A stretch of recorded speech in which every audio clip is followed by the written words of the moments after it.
Welcome back to CrimsonCast. Galen, Clavio, Scott, Caulfield joining you. It's Sunday, August 9th. And Scott, we're already through the first week of IU football fall camp. Getting closer, and we are ready, I think. It just feels this has been such a weird summer in the history of my IU football fandom. And I think maybe you feel the same way. I think a lot of the audience does as well. Even last year, as fun as the 2024 season was, you just didn't have any exposure to what being an actual college football power was like in terms of how you're supposed to approach the offseason. And I feel like we've talked about football more this last 3 months than we would talk about it during some seasons prior to Curt Cignetti's arrival. So it's just been a lot, and it's been great. I've loved it. And I've loved being out at practice and covering that. But it just feels like an entirely different kind of environment than we've had before. So three things. One, you mentioned, practice starting. For most teams with injuries, they're getting smaller. Our team's getting bigger with additions, so that's nice. We'll talk about that. Secondly, as we talked about before we started, I found a YouTube of us doing a pod in 2012, about July 2012. And you had mentioned, there's not much on TV right now. They're showing college football games for the last year, the top 25. Of course, we're not on. And then we talk 40 minutes of basketball. And it's funny because it's kind of reversed. But thirdly, it's been such an odd offseason. I'm sure you've had this, and I'm sure a lot of fans out there also have. I'm going to grab a quick drink from my national championship coffee mug here. You have these moments where, I'll talk to my wife or I'll talk to friends, and she's like, do you realize we won the national championship? it's like you have to keep reminding. It's like you had a crazy dream, and it's like you want to keep reminding yourself. But I've had multiple conversations with multiple fans where we're talking about it, and it's like, just take a step back, man. It's wild. We won the title, the actual title, the thing that other teams win. We won. In a weird way, it's totally sunk in, and it's still not sinking in.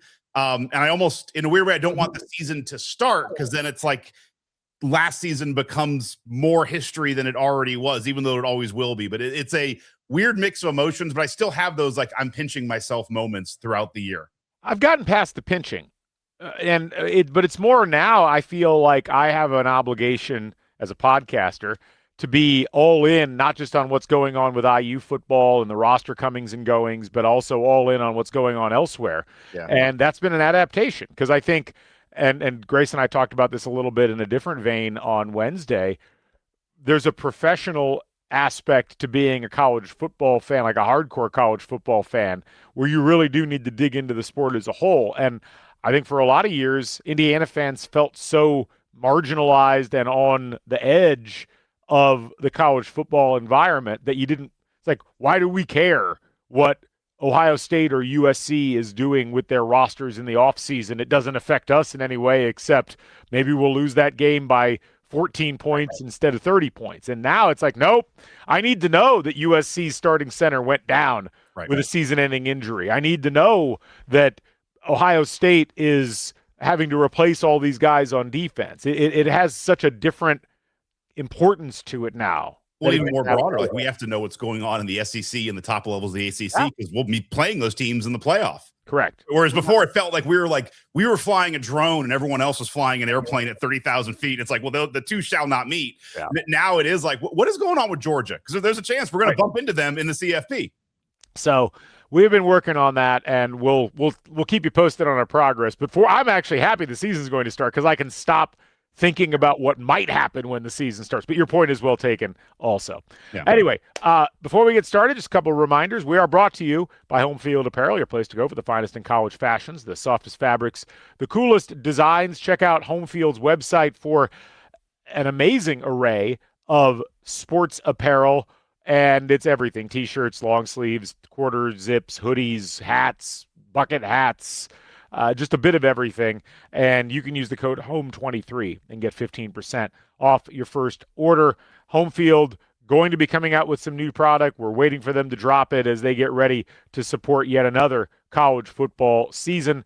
If you're in Bloomington, head over to Home Field at Trax, their brick and mortar location on Kirkwood Avenue, just down the street from Kirkwood and Dunn streets, and just down the street from the Sample Gates, just down the street from Posh Hotel Bloomington, and just down the street from our newest partner at the Back Home Network, the Upstairs Pub, who, of course, is also partnered with Home Field. So it's a nice synergy all the way around. But, Scott, you remember going to the Upstairs Pub when you were younger, and it was a hole in the wall upstairs. It was a great spot. It was kind of like a cool spot that one would go to.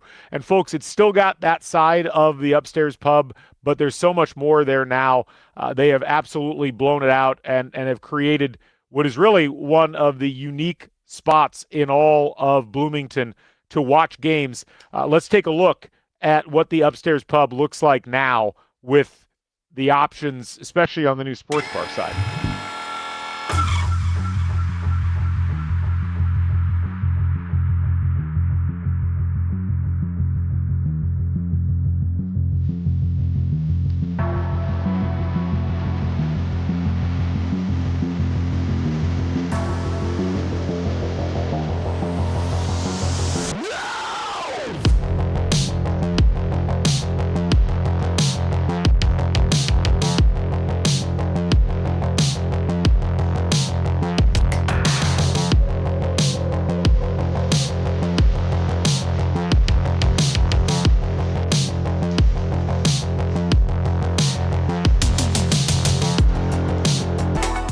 Scott, I don't know if you saw Rhett Lewis's report from Raiders camp yesterday, but Fernando Mendoza taking some first team snaps because Kirk Cousins apparently got into a fist fight with Max Crosby. So you want to watch Fernando Mendoza, you need to head over to the Upstairs Pub, place to go to watch some NFL games. I was thinking that's what that promo's missing is a lot more IU in the NFL jerseys, which we'll be seeing soon. That's coming soon. But no, it's great. Upstairs, I remember it, when we were in college. I remember it, looking at afar when I was in high school with not a fake ID. But it's definitely changed. It's got the bar is fantastic, but they continue to grow. So even if you haven't been back there in 10 years, it's way different in a better way. But even if you haven't been back there in 2 or 3 years, they continue to expand it. It's got the great balcony looking over. It is the place to be. And, you announced, we talked about Posh, we talked about Home Field, we talked about the Upstairs all along there on Kirkwood. Are we ready to announce the renaming of Kirkwood to CrimsonCast Avenue, or are we waiting for another year for that? I would feel bad if we renamed Kirkwood, such an iconic place, but Dunn Street, I think, can go at this. Or we can just do whatever the corporate sponsorship. Kirkwood Avenue brought to you by CrimsonCast. Granted, our friends at Kirkwood and Dunn podcast would not be happy about this, but what if we just changed the intersection to Kirkwood and CrimsonCast? I like that. Somebody run for mayor. Let's go. Let's get this on the ballot. There's many things I'd like to do in life. I'm not sure running for Bloomington mayor is high on the list, given how those. Great that you can just do that. That's your platform, and then you're done. I'm already the unofficial ambassador for Bloomington. Do I need to also have a political office? Perhaps I do. But street name changing ability.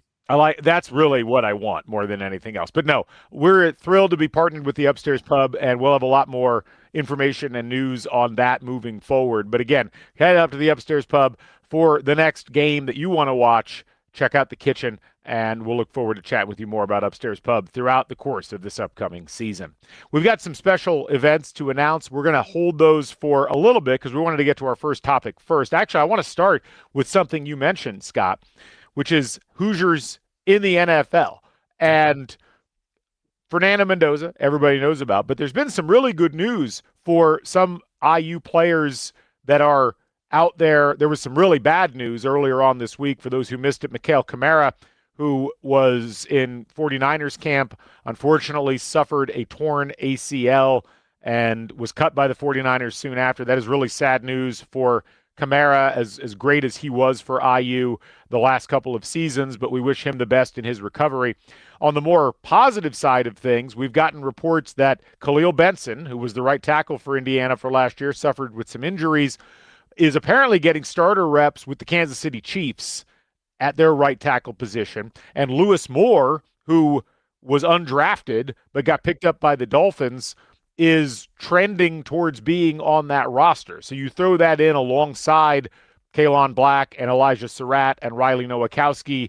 Devin Boykin's getting some good reps in Steelers camp. Omar Cooper has looked amazing.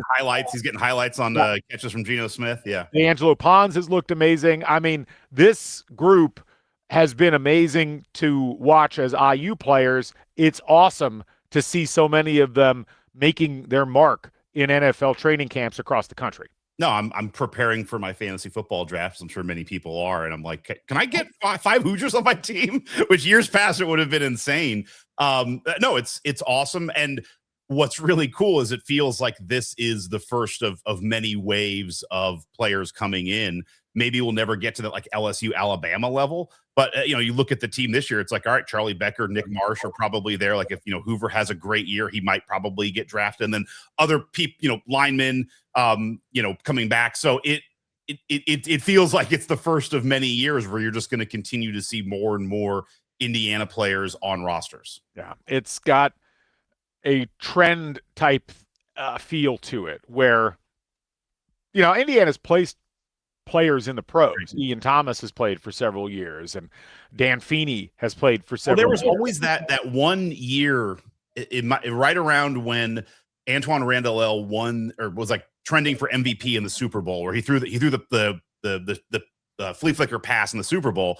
And I remember joking, it's like, all right, we have maybe the best special teams player in the NFL in Antoine Randall. You had Trent Green, who might have been the Kurt Warner role. I don't know, but like he was a starter that year, the year they won the Super Bowl. He hurt his leg, and then he had Ottawan Lagunle as like defensive player a year. So you could kind of craft an argument where like the best quarterback, defensive player, and special teams player in the NFL are all Indiana graduates. Yeah. So it's not unheard of that you would have good Indiana players in the pros, but there's a lot of them. And I think you look at the roster this year and you see a lot of potential pro talent there as well. Nick Marsh certainly looks like a guy. Carter Smith would have been, I think, a top 2 round draft pick if he had not gotten injured and decided to, even if he'd been injured, I think if he'd come out, he would have been drafted that high. He's that good of a left tackle prospect. Tyreek Tucker, I think, is going to get a potentially a look. He probably needs to bulk up a little bit, but you've got several players on this current Indiana roster that look like they could follow in the footsteps of the players from last year's roster.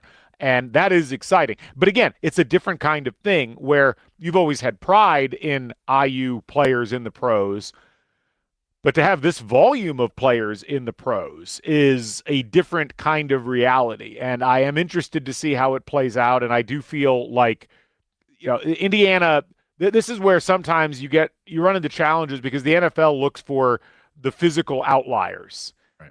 And you're not always going to get those types of players coming to Indiana because Indiana's just they're not swimming in those oceans from a recruiting process. Now, a guy like Monshun Sales is one of those physical outliers. A guy like Nick Marsh is. So it's not completely out of the realm of possibility, but I do think it feels like the type of player Curt Cignetti brings in and cultivates are the guys that can go out and give you really solid stats and end up landing on rosters and staying there for a while.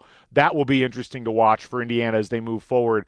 Aiden Fisher being that type of guy, I think, where can he have a Micah McFadden style career? Because McFadden's grown into a really good linebacker in the NFL.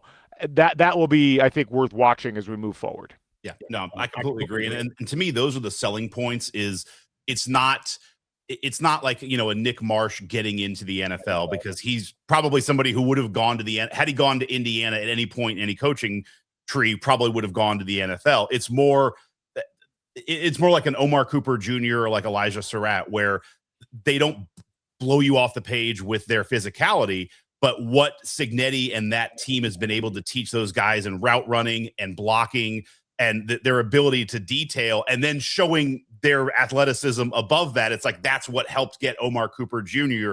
as a first round pick. And I think those are the sellable stories where, because not, most players are not in a Sales or Nick, I keep doing wide receivers, like Nick Marsh level, but it's like, those are the guys where it's like, all right, like those guys are probably getting drafted no matter what. That's the LeBron James type category. It's like, you're more in this category of, you could get drafted if you work really hard and we highlight all of your positive skills here. And that's what they're doing. The fact that they got 9 draft picks out of last year's class. Yeah. That's unbelievable. Yeah. It feels like something that's sustainable as well. So yeah. We'll see, but it's fun. It's a fun thing to be able to get engaged in as a fan. And so we look forward to more of that as we move. And it's like you and I talked about on a previous pod. I do think you're going to see the most Raiders Fernando Mendoza jerseys in Bloomington out of any other non-Indiana jersey we've seen probably since Texas Tech. Yeah, that's probably the case. But now you're going to see so many NFL jerseys. Like I wouldn't be surprised to see 5 different IU NFL. Like I expect to see a Jets Omar Cooper, although I will give that person a hug and be like, sorry. Like I feel so bad for Cooper Jr. It's like, I love him. I think he will still be a great NFL player, but it's like, damn, that is a really rough situation to go there with Geno Smith, the guy they cut 10 years ago and they brought him back. And it's like a bad coaching staff. Like I know we're not an NFL pod, but it's just like, damn, the Jets is a rough go for Cooper Jr. Like, just hang on, man, stay in the league, and then you'll get somewhere better. You know what, though? Look, you never know with those sorts of things. You can, and sometimes it's best to be able to burn that first year in relative obscurity. It's been great watching him get the ability to catch balls and be showcased in the preseason. And, yeah, obviously it's not a great situation, but hey, Larry Fitzgerald just went into the Hall of Fame and he had to play with the Cardinals his entire career. So you can overcome these things if you're properly lucky and talented. From pros to potential pros, 2 players get added to the IU roster this week that we were not expecting, but they're both here now. Stephen Daley and Kellan Wyatt, 2 starting defensive linemen for Indiana last year at various times of the season.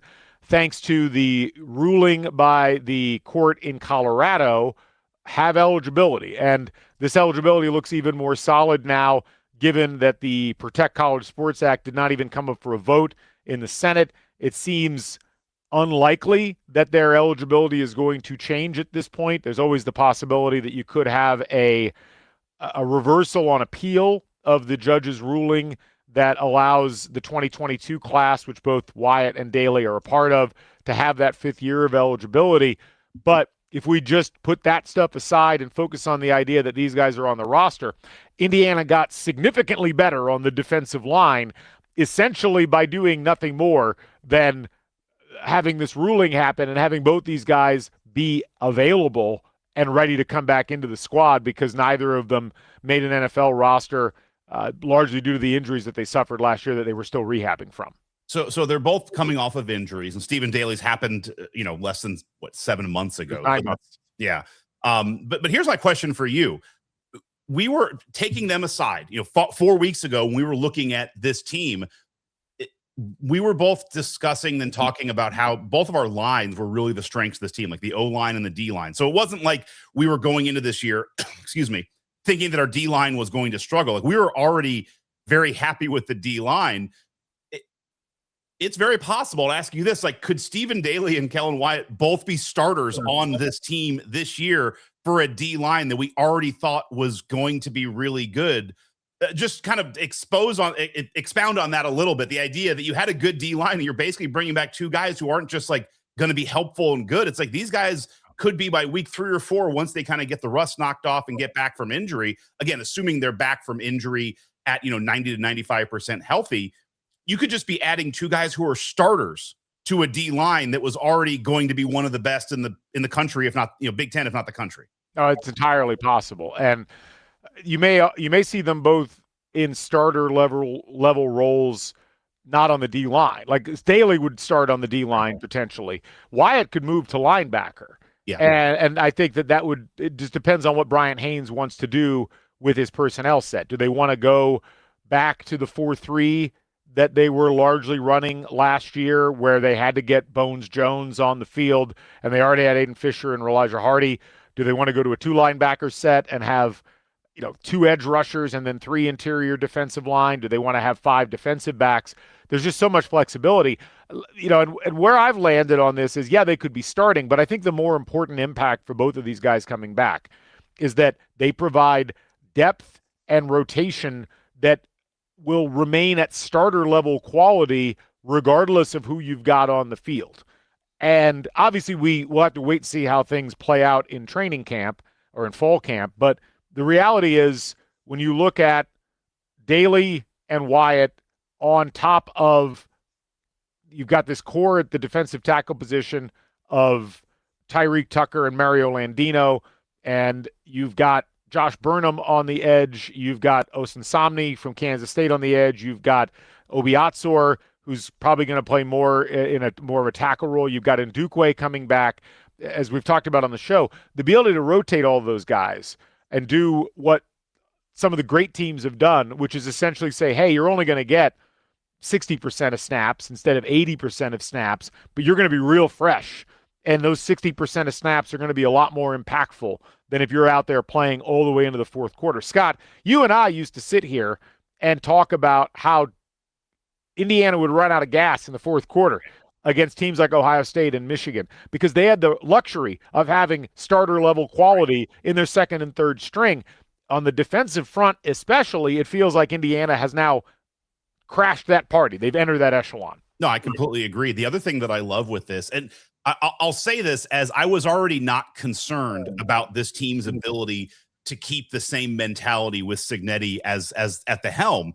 But that seems to be the people who have concerns about this team are kind of like, man, they're replacing a lot of guys. Like a lot of people flipped over and like, can this team really keep it going? Or is that just a special group? Which is like, they could both be true. The team can keep going. And that was a special group. But when you look at the defense, you lost kind of back, middle, front. You lost, Kamara, Aiden Fisher, who was the heart of the defense, and then D'Angelo Pons. You lost three guys who were key to that defense. And you have a lot of new pieces coming back. Again, I wasn't concerned, but this is just kind of solidifies that now bringing back Daley and Wyatt. It's like you're bringing back two more guys from last year's team. So it's just more continuity for the new guys to learn from and to understand, all right, this is what, it's more guys basically saying, this is what we need to do. This is what we have to do. It's, playing that Aiden Fisher role. So to me, it continues to knock away at those concerns of this year's team. Again, I already wasn't concerned, but it's just more people who can help the lineage of this is the way things need to be done. Having more fifth-year seniors is great. So I like it from that perspective. But no, everything you said is right. And I think it just puts us in that spot where, you basically now have a core of like 7 or 8 defensive linemen who are all top tier and know what to do, and you can rotate them in and out. It's going to be awesome, and it's going to be nice to see us not getting tired in the fourth quarter against good teams. Yeah. And look, the offensive line is in a similar boat where I really do think you've got incredible top line talent starter wise, and you've got rotation that you can bring in. Now, we don't know that depth quite as much, but I am at a point where I will trust Bob Bostad that what he has in that second string is going to get rotated in, and they're going to get an opportunity to show what they can do. I think it's a good spot to be in for Indiana. The other thing that I'll throw out there, it's not a perfect comp because basketball is way different than football in this respect, where it's easier to kind of be like, hey, we'll bring another D lineman in and we can rotate you in and out. But you look at like Michigan State just had this with Jackson Kohler, where he's like, hey, I got a 5th year. I'm come back. And they're like, yeah, we're good. Like, our lineup's set. Like, we don't have room for you. Now he'll go somewhere else. So you don't really have that in football. But I also think like it kind of goes without saying, but it just does need to be said. It's like Daley and Wyatt could have gone anywhere. I mean, they could have taken their talents other place or not. Maybe not. No, because the way that it's set up right. Wrong alert. Put it one. No. This is a confusion that a lot of people have. So this is not. We don't put this in the Scott's wrong category yet. But it was a confusing ruling because originally the ruling came out from this judge in Colorado and said that anybody that was a 4-year player coming out of the 2022 class gets a 5th year of eligibility, and that the transfer portal could essentially not be used against them. That clarification came out a day later, basically saying, actually, you do have to factor in the transfer portal. You can't just enter the transfer portal now. You had to have entered it before. The nice thing about Wyatt and Daley is that they were already here. They didn't enter the transfer portal, so they were already on the Indiana roster hypothetically when their eligibility reopened. So it's for a lot of people, they thought, they could have gone anywhere. And there's been a couple of other cases like that. And there are some players in this class that I think are going to try to transfer places. I guess I'll say that they didn't even try, because the NCAA is a world of like rules that also don't get enforced, and everybody's kind of just doing their own thing. You could have just hired a lawyer in some other state and been like, we got an injunction in Arkansas that says I can go play somewhere else. Yeah. But this, the idea that it's like, it's not even thought of. It's like the idea is like, I'm just coming back. And I love the way they released it, where I think Daley was first, and then it's like, we got more coming, like more people coming, to the point that I'm like, is Mendoza's gonna be like, you know what? I don't like this Raider situation. Like, Cousins, you have a year, I'm coming back. Totally joking. No, it is funny because it is staggering. They wouldn't have done it. They should have gone to the pros, but both Fernando Mendoza and D'Angelo Pons could have come back for another year. So there's an interesting alternate timeline where both of those guys are like, yeah, let's run it back. Yeah. But anyway, before we move on to our next stuff here on the show, we have a couple of announcements that we want to make. First of all, we have an event coming up that we are going to be linking in the bio or the description of the podcast here below. And if you're on our Substack, you'll see it there as well. But we're pleased to announce that we're going to be live at Posh Hotel Bloomington on Tuesday, the 18th of August, 5:30 to 6:30. We're going to have a Google form that you can fill out if you'd like to RSVP. We're going to be live from the Curt Cignetti room, and we're going to be talking IU football. We're going to have Chris Ditto joining us, former IU starting quarterback. We might have a couple of other guests joining us as well, but we're looking forward to joining all of you folks out there in person for a live event. And again, that's going to be on the 18th of August. That's a Tuesday, 5:30 to 6:30 at Posh Hotel Bloomington on Kirkwood Avenue. It's Kirkwood and Washington. So right down the street from the square, right down the street from the sample gates, and of course, the finest in luxury accommodations in Bloomington if you haven't checked it out yet. Scott, I'm excited. We've been in the Cignetti room. We actually recorded there once before, but we're going to be able to bring our podcast friends in there for this next podcast. I'm excited. No, it's going to be awesome. If you haven't been there, it's a reason to go. If you haven't been to one of our live events, check it out. And you can make a night of it. Start at home field, buy some gear, come to Posh, check it out, have a nice drink, and then finish your night off at the upstairs. But no, it's going to be awesome. If you really haven't been there, even if you're not, like we continue to say, even if you're not going to get a room at Posh that night, you just live in Bloomington, like it's a great place to get a drink. The Cignetti room it's everything you'd expect from a room named Cignetti. It's awesome. So come check it out. Or if not, just listen and enjoy. A lot of wood paneling. Yes. A lot of rich Corinthian leather. It's a cool spot. So RSVP, limited spots available, and obviously shoot us an email or shoot us a chat if you're not sure if you can make it, but you're going to try to. But we'd love to have you folks out there. So again, that link will be in the description of this podcast. So go down and check that out, and we look forward to being there with you as we are starting to get really close to the beginning of football season. At that point, we will be essentially ready to roll with I think we're not quite at that point, Scott, at full preview mode, because we like to get through that final week and then drop the big preview the following Sunday. But we're looking forward to fielding comments and questions as we get closer to the year. It's just the fact we get to do some of these live events is really fun, because we love hearing from you folks and we love the energy that you bring to the equation. So it's going to be a good time, and hopefully as many of you that are out there in Bloomington or anywhere in South Central Indiana can join us for that. Agreed. We've also got another live event that we're going to announce today, and a new partnership that we have with C3 in Bloomington. And folks, if you're planning on making your way to a football weekend in Bloomington, you need to check out a trip to the C3 bar. C3 voted Bloomington's best cocktails for 4 years running, and it is Bloomington's destination. You can see a little picture there of the C3 establishment. But C3 has been the place to go as Bloomington's preferred premier dining destination, tucked away on Bloomington's east side in Renwick Village. C3 Bar boasts an impressive cocktail selection alongside chef-driven cuisine in an elegant yet intimate setting. And you can book your table now at c3bloomington.com or drop by and just grab a seat at the bar. We're going to be out there from 6 to 7 p.m. on the 3rd of September. That's in the big plaza area there at C3. And for those who don't know where Renwick Village is, I'm going to have a map that I will put together to show you. It's essentially just south of the mall on the east side of Bloomington, but it's going to be a lot of fun. We'll be kicking the evening off from 6 to 7 with a live podcast, and then there'll be live music from 7 to 9 p.m. The Bison is going to be out there. The IU cheerleaders are going to be out there. We'll be out there, and really looking forward to talking IU football. We'll be 2 days before the North Texas game for this show. We could not be more excited to get out there and bring you folks out to a restaurant that hopefully many of you have been to, but we'd like to get more of you out to. Yep, it's going to be awesome. Just continue to add new spaces, good stuff. It's going to be awesome. Yeah. So all of that said, we'll have more details coming up on all of those, so be sure to check our social media channels and be sure to follow C3 Bloomington on Instagram.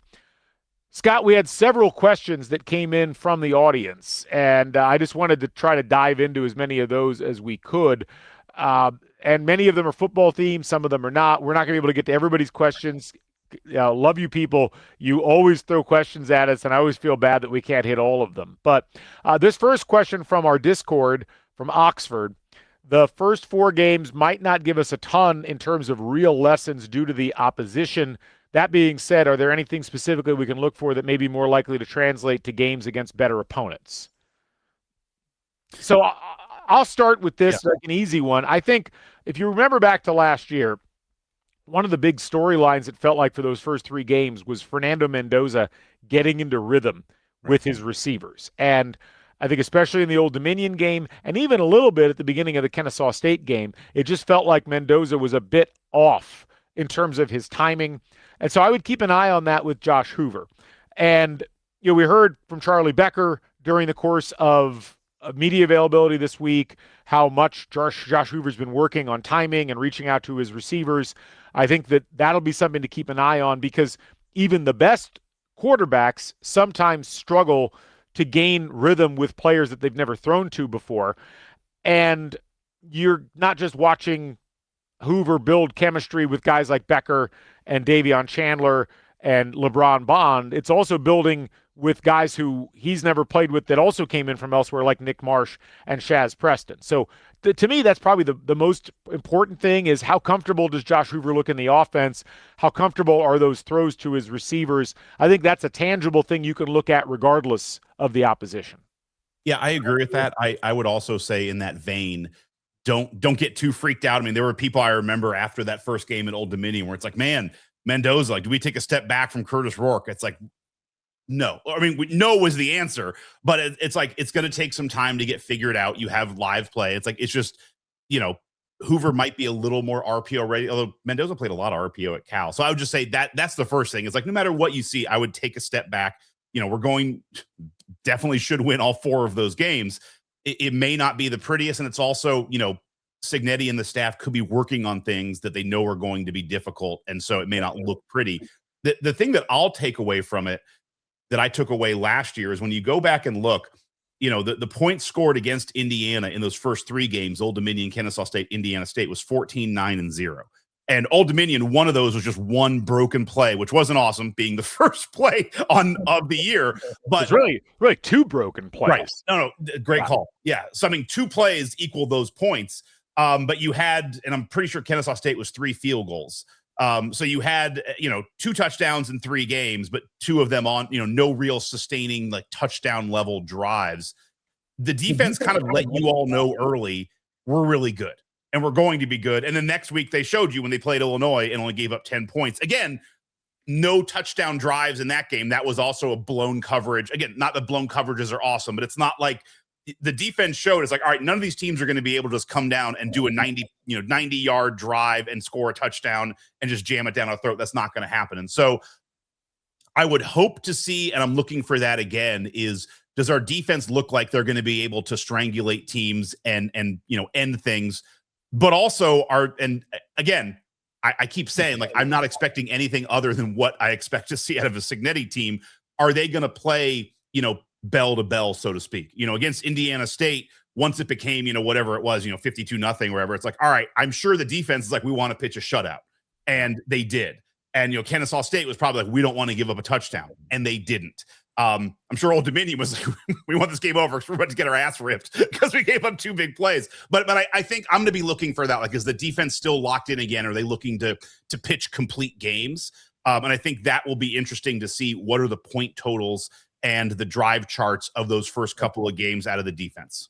Yeah, the only other thing I'll add, I think all that's really well taken, is look for plays where everything's going to probably be very vanilla, as it should be, against those first 3 opponents.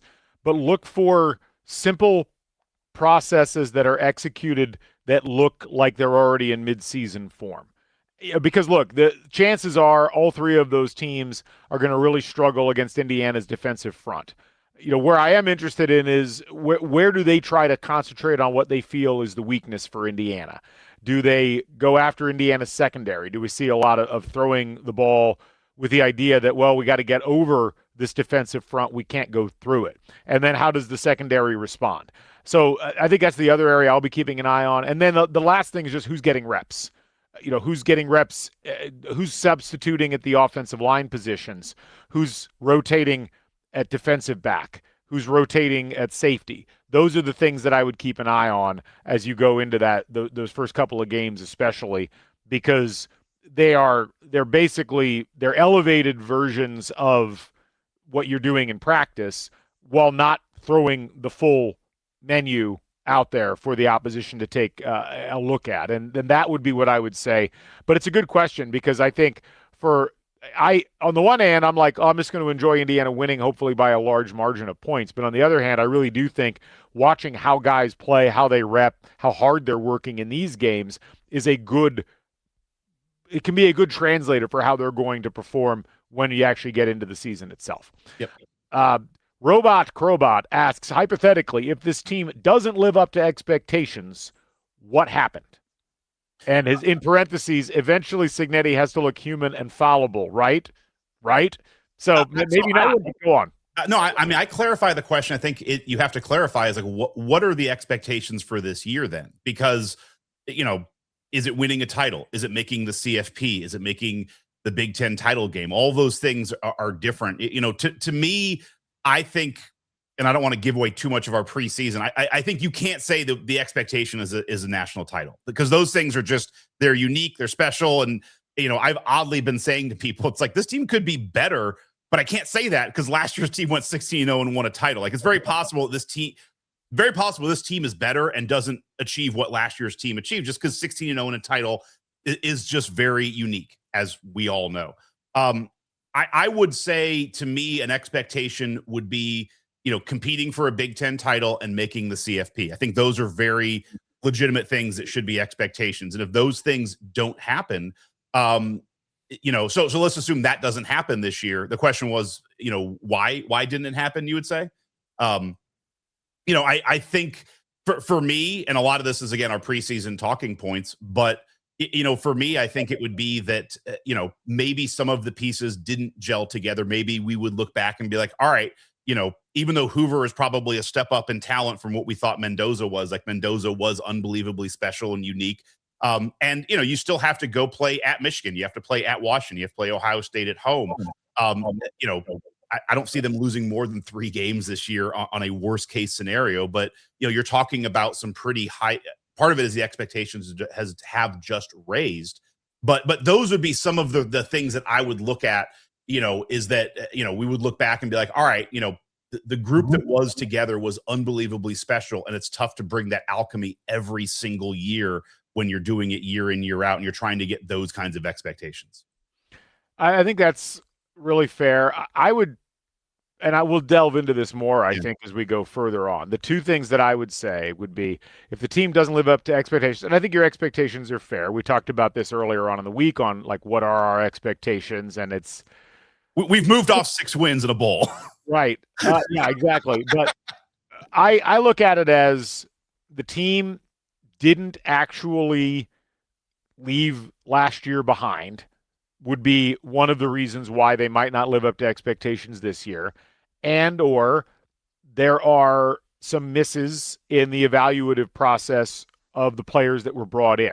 And look, I don't think that the latter is that likely. I think that this team is really well constructed, and I think that just the respect I have for IU and for Cignetti's ability and his coaching staff's ability to bring the right guys in and have them perform at a very high level they just do an amazing job with that for the most part. What is interesting is, there were players that they brought in last year that didn't perform that were pretty highly regarded in the portal. Marion Knighton didn't play. Holden Staes barely played. You had a couple of others. They brought a receiver in who was supposed to be a key part of things, and he ended up transferring. Mekhi Jackson. He ended up transferring out in week 4. Now that didn't matter in any of those cases because, yeah, Marion Knighton didn't really contribute that much, but they had plenty of contributions out of the cornerbacks. And, Holden Staes didn't, he had some moments, but Riley Nowakowski ended up being the star. They didn't need any wide receivers. They had Charlie Becker on the bench.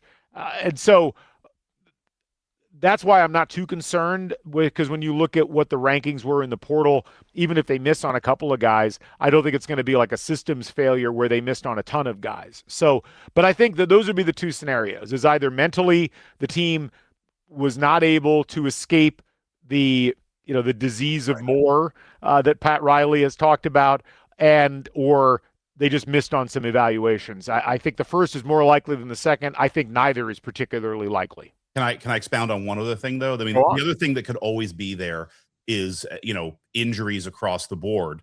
But what's interesting is you think about last year, and you just take quarterback in a separate position. It's like if you lose your starting quarterback, it's like kind of all you have to look at things differently. So let's just take that off the table. Last year, you could look at it and be like, all right, they stayed pretty clean. Or you could look at it and be like, Elijah Surratt was plagued by injuries most of the year. He missed a couple of games. He was taking minimal snaps. They went into the year with 3 running backs. I mean, you're talking about the running back room this year. It's like Don Beebe was the third running back last year who was kind of like, oh, man, this guy's going to be a change of pace. He was gone the entire year. And then you had obviously Stephen Daley, who was there for the season, but it's like going into the CFP. It's like you lose one of your top defensive linemen. We were all nervous about that. So that like last year, you could think the team got through clean, but you could also be like, I just took out one of your top running backs, receivers, and defensive players, and it didn't fully matter. And so I'm not as concerned about injuries with this team also because, when Surratt went down, it's like it kind of opened up space for Becker to get there. And not that I want anyone to get injured, but it's like, I think that this team is well protected against injuries as well because Cignetti has that ability to have everybody going the same way. And it's like next man up. And sometimes the next man up provides, a plan. Or in the BB case, it's like, all right, we're just gonna go from 3 running backs to 2 running backs and we'll figure it out this way. Yeah. Let's move on to another question here. And let's see. This is kind of connected to something earlier, so I'm not going to spend a whole lot of time on it. But Matt asks, what are the signs we see Hoover adapting early in the season to the system? What are good stat lines for North Texas and Western Kentucky? This is the hard thing with this offense.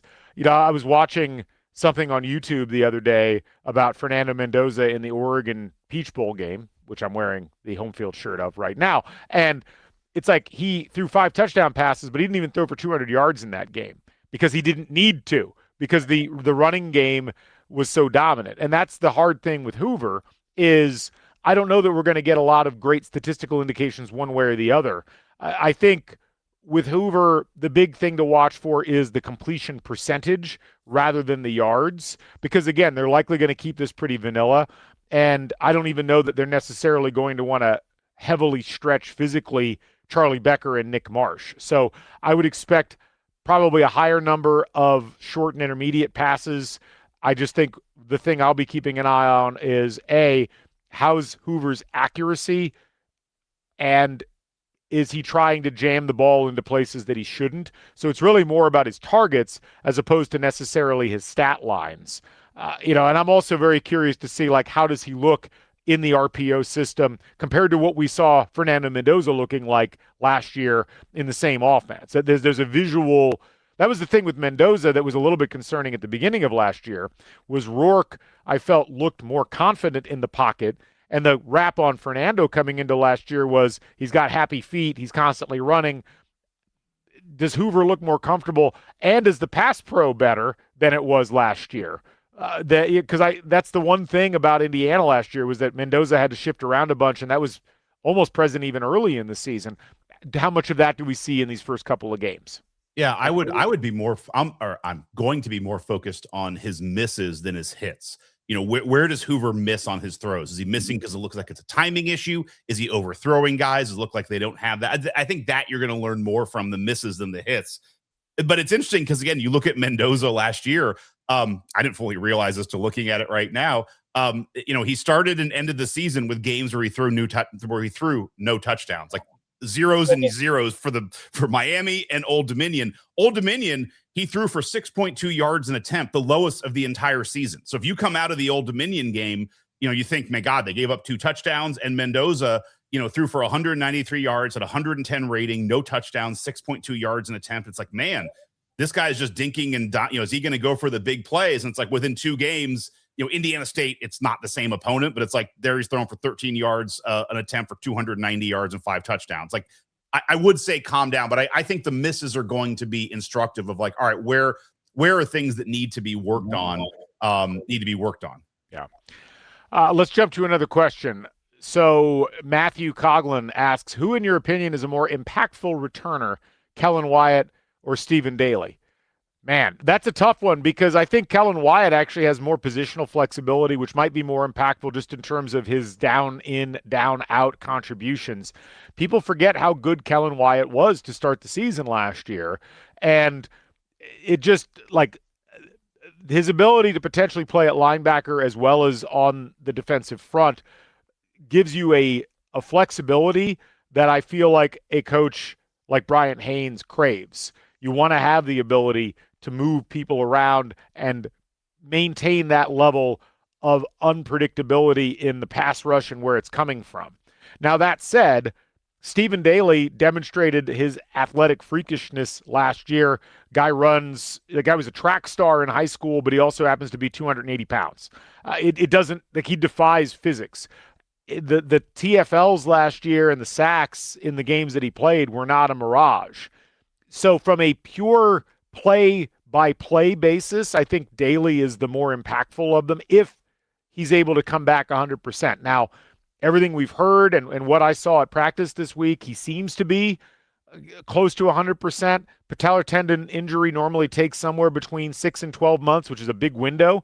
And the 9-month mark, which is theoretically halfway, was this past Friday. So it really, with him, I think, depends on how close to ready is he. We're not going to get a clear sense of that, but fully at 100% for both, I'd say Daley's probably the more impactful on individual plays, but Wyatt might actually give them more flexibility as a defense. I really agree with you on the Wyatt flexibility piece. There's just more places you can put him in the defense, and you've seen on Cignetti teams and Bryant Haines defenses the ability to be flexible, moving pieces around. I was going to key exactly on what you finished up with there, just the injury timeline, is that Daley's injury happened in December. Wyatt's injury happened against Michigan State, so like November or October. So you have about 2 extra months of rehab. It feels like Wyatt's injury, just a knee injury, is kind of what happens more often than a patella tendon. So I'm just going off of injury timeline. Is he just in a better position? But it's also like Wyatt's probably in a spot where he needs more movement than Daley does. So I don't know, but I lean toward your answer of Wyatt for your reasons, but also just you have an extra 2.5 months of injury recovery. Yeah. That's the other thing, is like there's a timetable aspect to all of this. And the nice thing, again, is like Indiana starts off relatively light in terms of their schedule load, and that leads us to being able to... That's the nice thing, where you can work them in, where it's like, hey, you're going to play 3 snaps this game, whereas 2-3 years ago would have been like, hey, great, you're back, we need you for every snap for every game. We need you just to make sure we can beat Northwestern. Yes. We had a question that came in from... We had a lot of great questions here. I'm going to have to do another podcast, I think, or we are, just to answer all of these questions. Jim Hoff asks, the ruling giving IU's 2022 class of 5th year came on July 31st, but Daley and Wyatt's returns weren't announced till the 4th of August, the same day IU landed number 6 in the preseason poll. Does it bug you voters didn't know about that D-line boost? How much stock do you put in a ranking that's outdated before week 1? So I will say the voting was already in by the time the announcements had come in that Indiana was actually getting those guys back.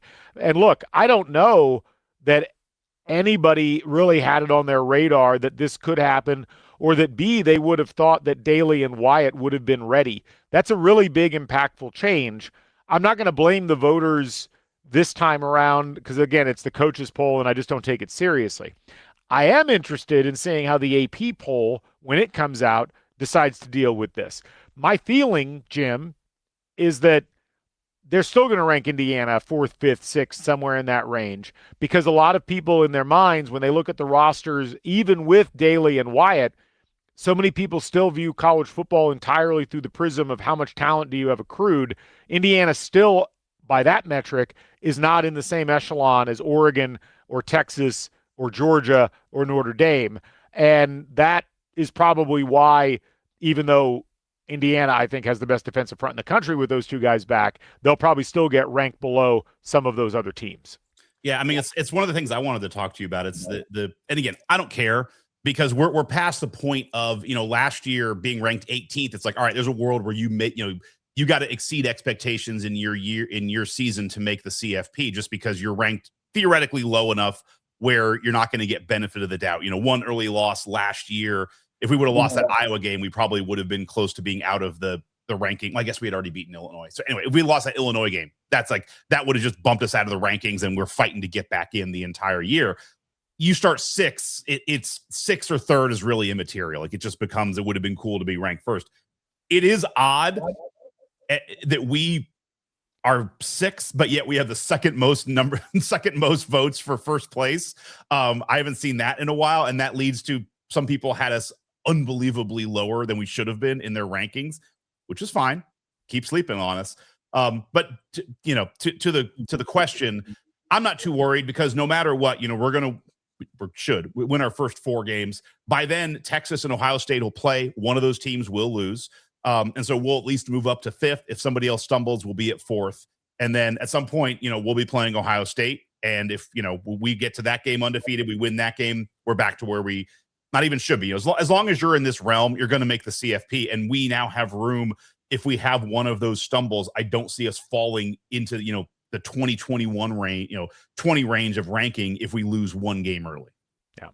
Depending on who it is. Like North Texas would be, yes, that would be a stumble. We are starting to see, it just does feel to some degree like the rationale for why people are not ranking Indiana higher doesn't actually stand up to a ton of scrutiny. So much of it seems to center on either, well, that was all last year. Let's get back to reality. Right. No, it's like, I can't explain that, so I'm going to ignore it. Or, well, Josh Hoover turns the ball over a ton, even though most of the top podcasts have actually looked at that and have said, I don't think that's actually something to be as concerned about. There was a great point on David Pollock's podcast that if you look at turnover-worthy plays, that Fernando Mendoza actually came in with more turnover-worthy plays over his 2 seasons prior to getting to Indiana than Josh Hoover had in the same span. So I do think that the excuses have manifested themselves in a way where people have talked themselves into corners. But on the flip side, if they're right and Indiana doesn't mesh all of this new talent coming in, and anything could happen, clearly. But yeah, the last thing, I don't want to harp too much on this, but the last thing I'll say is, it's going to take time, but it's not like there's a team like Tennessee or SMU above us where it's like, wow, that really doesn't make any sense. Like, Ohio State is the Death Star. Oregon has been highly ranked for years. Georgia is also a SEC version Death Star. Texas has Texas and Notre Dame both have all of the shine of programs that just live on legacy and like they are just media darlings. So it's not shocking that all of those teams are above us. Question from JPSD. Do we see Holden Staes added to the roster also? I think if that hasn't happened by now, it's probably not going to happen. Yeah.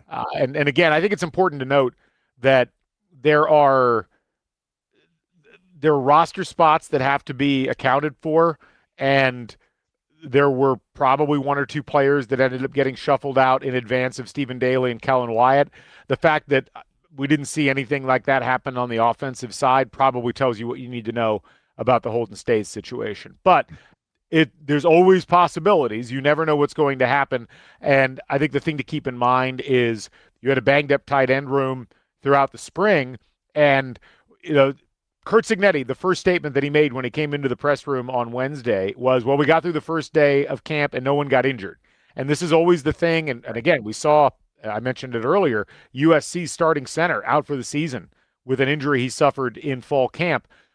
You never know what's going to happen with injuries in camp, and I think it's important that you keep some flexibility. And the nice thing is this ruling will give Indiana the option if they need it. I just don't think that at this point, all things being equal, that we'll see him rejoining the roster.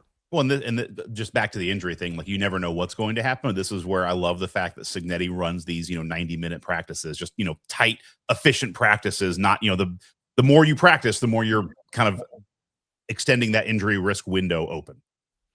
We had two somewhat related questions here. Hooperazzi asking over-under on total points allowed in the first 12 games. So he set the over-under at 150. Last year, the actual total for the first 12 games for the regular season was 141. We had a similar question come in from Josh Bell. If the total for touchdowns given up by IU's defense this year, regular season only, was set at 11.5, are you taking the over or the under? I think if I counted correctly, there were 11 touchdowns given up by the defense last year. It looks like there's 12, but one of those, of course, is the pick six in the Oregon game. So two somewhat related questions here: total points allowed and total touchdowns allowed. I was told there would be no math today. I'm sorry, but here we are. But look, this dovetails with a bit of commentary that we've been seeing. Brooks Austin, who does a lot of film sessions on YouTube, I recommend the channel. He asked the question quasi-rhetorically, but there ended up being a debate about it. Could Indiana match Georgia's statistics defensively from 2021? And his note was, folks, they basically did that last year. Right. And so you're looking now at a defense that, yes, does not have D'Angelo Pons, but appears on paper to have a stronger defensive front seven. And that is really intriguing in terms of who's going to score on this team, especially when you consider the teams that they're playing against. And you look down the list, and even amongst the tough games that Indiana's got in this season, Ohio State managed 10 points against Indiana in the Big Ten championship game. Michigan only scored in conference or in overall play last year 358 total points, which was, I think, the only teams that were worse offensively in the top 8 last year in the Big Ten. Minnesota scored fewer points than Michigan did, and Northwestern scored fewer points than Michigan did. Everybody else scored significantly more. Michigan scored 358 last year. Indiana scored 666 points, which I had not realized until I just read that. That's interesting. You look at the other teams on Indiana's schedule. How well does USC's offense travel? How well does Washington score? They just don't have a lot of teams that you think are going to rack a lot of points up against them. And certainly from a touchdown perspective, those were at a premium throughout the conference season last year. I mean, Indiana, they hold Maryland to 1 touchdown. The UCLA did not score a touchdown.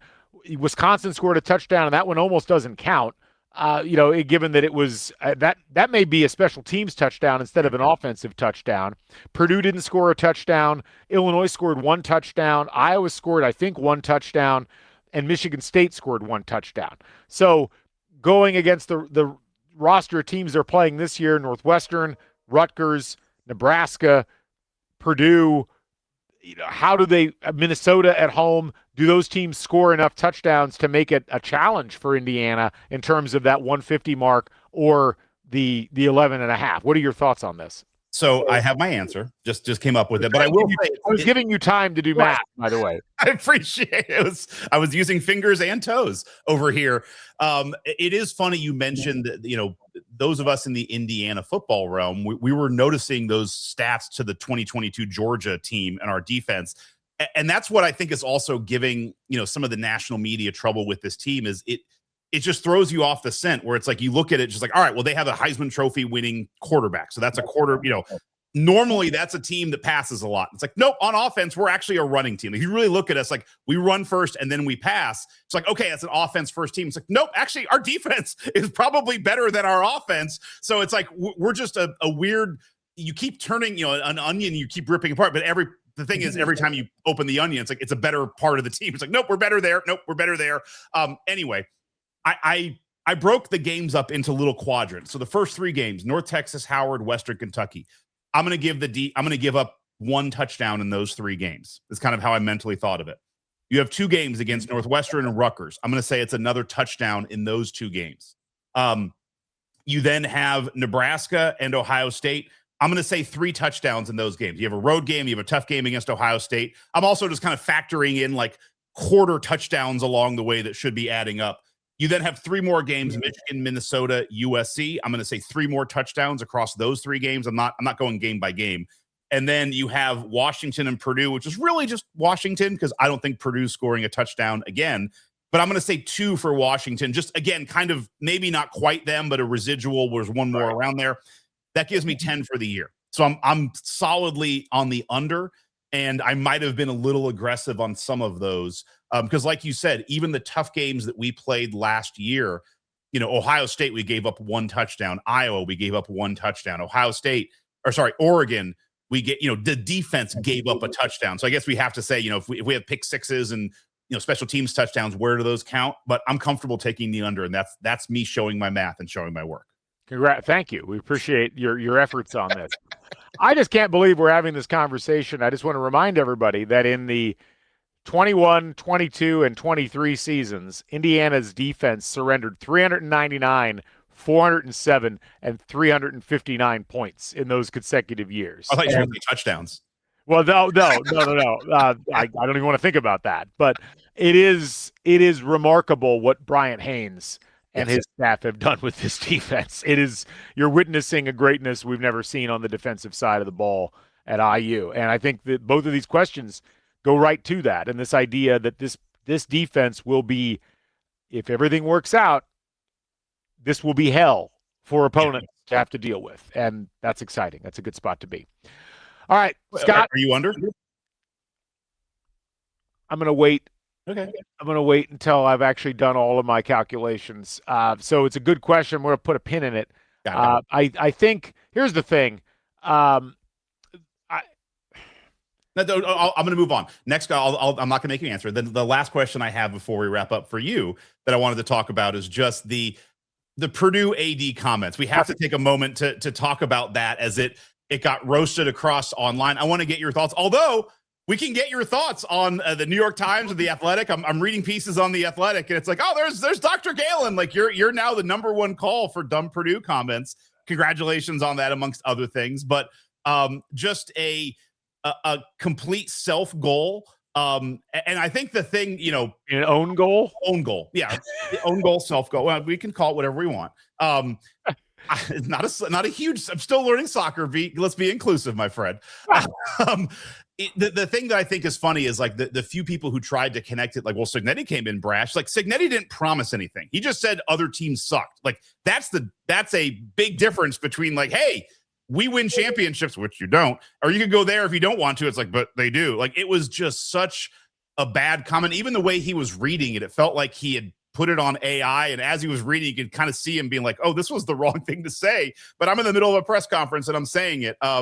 But good job, Purdue. Like, way to get in the news cycle. Congrats. Well done. Yeah, that was, if the goal was to get in the news cycle, mission accomplished. I mean, really. Yeah. And the fact he got to do a whole tour of Indianapolis radio, got to go on the Pat McAfee show, maybe that was the goal after all. Maybe it was, how do we get Purdue back in the news? I don't know that you want to be in the news for this. My favorite was, I think it was on Jake Query's show, but it might have been on McAfee, where I think it was Query asked, like, you do realize they won the title last year? And he said, oh, yeah, I know. I was at the game with my son. And I'm just like, this feels like it's gone worse for Purdue fans, where like, not only, the question should be, where does your son want to go to college? Well, like, that's not you. But also, like, well, okay, not only did you maybe foolishly taunt an opponent that's beaten you, 122-3 over the course of the last 2 seasons, but you were at the Indiana National Championship game. Yeah. It just feels, I'm sure his athletic directors get tickets to go to those things, but it was like another thing on top of everything else. And I said this a little earlier in the week, I'm just amazed at how the entirety of the sports media landscape, whatever your perspective was, had to talk about this and had to say, this makes no sense, I don't understand it. It wasn't just the Barstool Sports and the Stephen A. Smiths, Dan Patrick, who's, about as middle of the road as you can get in terms of sports media commentary, he starts off as like, there's not many times I just look at something and I say, I don't get this. This is one of those times. Like it was one of those rare moments when everything unified across the sport in a way that doesn't look great for Purdue. And I don't think anybody's going to remember this later on in the season, except for Curt Cignetti. But I mean, like, the national landscape is largely going to forget it. This might be the only time Purdue's actually in the national conversation this year, which for a program that really does need to get its act together, for a program that needs money for donations for NIL and has really kind of fallen behind and certainly has fallen off a cliff from where they were in 2021, it's not great that's why you're getting into the national limelight, not because of play, but because of something that your new athletic director said in a press conference. Yeah. I loved all of, like, it was great just seeing the internet win again with just jokes and stuff on Twitter, and like you posting, like, Johns Hopkins has more national titles than you do. Like, my buddy Ben, which I then sent out on Twitter, but he's like, he texted me, he's like, big me, I lose. Like, one of the great comeback. But what I'm excited for is exactly what you said, is that everyone gets to have their say, but now Cignetti has it. And he was not, I'm sure he has not forgotten it. They will beat Purdue. They'll probably beat them by a crazy score. And then it's like, then we get to see the beauty of how does Cignetti put the final bow on this? Because whatever his comment or comeback on this is going to be fantastic. He'll do it at the press conference of the Purdue game. Like, there's going to be some remembrance of this, and some, you've talked, a lot about how great he was at media day, which, by the way, great coverage. Thank you for everything you did there. But I mean, but his one-liners, the way he's able to take, kind of his feeling and put it into a very succinct way of saying it. That's a dig, but not to, like, he's perfect at it. That's what I'm most excited for now, is like, how does Cignetti wrap this up with a bow, and what's his final comment toward Purdue in relation to this? Yeah, he'll probably get asked about it on Monday. And someone asked in the Twitter comments, someone asked if anybody had asked Cignetti about this yet. I want to give that. Oh, it was a Maroon Hoosier. Has any reporters asked Sig about the IU Notre Dame series cancellation? But they also, there was a question about the Purdue thing. No one's asked about either of those, because Cignetti only appeared in front of the media on Wednesday of last week. So all of those stories broke later. Right. So we'd gotten the Daley news. We hadn't gotten the Wyatt news. We hadn't gotten the Notre Dame news. We hadn't gotten this whole Purdue thing. So it should be, if he talks to the media tomorrow, which I think he's scheduled to, it should be a pretty fun press conference to see how all that goes and what questions get asked and how he responds to them. I'm excited for the post-Purdue press conference, because it feels like there will be something that has been saved up for that. Probably so. Yeah. Anyway, we'll go ahead and wrap up, as we are over an hour into live shows, man. I know. The live show's coming up the 18th, Tuesday the 18th, 5:30 to 6:30 at the Posh Hotel in Bloomington. We'll have a form in the description below and also up on the Substack. And then also, I found the flyer for this, Scott. Here we go. Tailgate Bash at C3, September 3rd. That's a Thursday. Come out 6 to 7, live CrimsonCast taping, and then they're going to have a whole party down there. And also, just wanted to note, I've got, thanks to Zach Osterman and Mike Nizolek, I got my advanced copy of their new book, Unthinkable to Unstoppable. Go pre-order this, folks. This is the story of IU football from last season, but also what led to last season. I'm looking forward to cracking it open and checking it out. You can go to Amazon.com, search Unthinkable to Unstoppable, and you pre-order the book, and that lets more people know about the book, because that moves it up in the algorithm. I'll keep you posted as I go through the book and let you know about the fun anecdotes and items that are in there. But buy the book. Again, Unthinkable to Unstoppable. You can pre-order it on Amazon.com right now. Scott, as always, a pleasure, and I'll look forward to chatting with you a bit later on. And thanks to all you folks for joining us for all the shows here on the Back Home Network. New episode of Football Weather dropped today, and we'll have more coverage of IU fall camp and a bunch of other things, including some more positional breakdowns, coming up later this week. For Scott Caulfield, I'm Galen Clavio. We'll catch you folks on the flip side. Stay never daunted. So long, everybody.